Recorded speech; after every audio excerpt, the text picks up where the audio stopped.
Well, just yesterday morning, you heard it right here on News 19 as the Associated Press has announced the projected winner of the 2024 presidential election as Donald J. Trump. But of course, there were a bunch of other races from local as well as the state, and there were a ton of numbers as far as voter turnout. So this morning, to break it all down for us, is John Catalano there with the State Election Commission. John, thank you so much for stopping by. Happy to be here. Thank you. I love this too. We heard that there were so many people who came out for early voting, a lot of big numbers. I felt like every day we were record breaking. Yeah, because we pretty much were. It was almost 1.5 million people voted early in person during the early voting period. That smashed prior records in 2022 and 2020. So we were really excited to see the strong turnout from the early voting period. Let's talk about in person. So the day of the election, did we also see high voter turnout, or was pretty much everybody doing early voting? It was more people voting early than on election day, which is a big shift in our state. Typically, we vote more on election day than early, but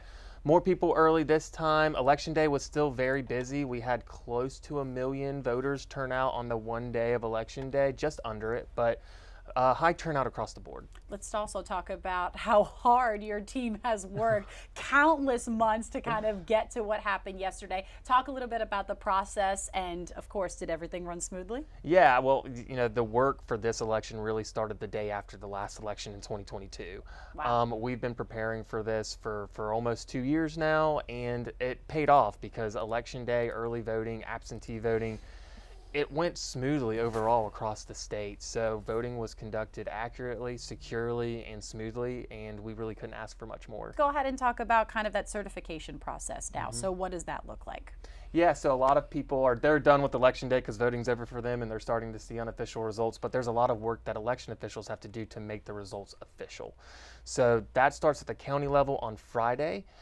County election officials will be certifying their local results, counting any provisionals that need to be counted, and certifying that on Friday.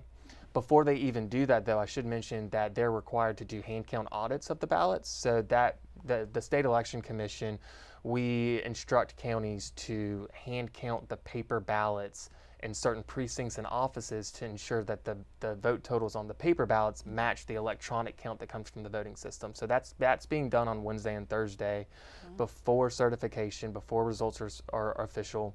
Once all that's done, it goes to the state office, our office, the State Election Commission, and we'll certify all the state level offices next week on Thursday. There can be some sort of contest or protest filed by a candidate who loses an office. So that carries out for the rest of the month as well. So there's still things that election officials will be doing for the next couple of weeks. We're getting a lot of congratulations right now, but the work's not quite done. But yeah, we're getting close. The work is not done for John and his team, and we appreciate you taking the time to chat with us. Of course, they are definitely working around the clock. It might be over for some people, but it's definitely not over for you guys. Thank you so much for stopping by, John. Thank you. I appreciate it. Of course, and we are going to be putting this on our website, WLTX.com.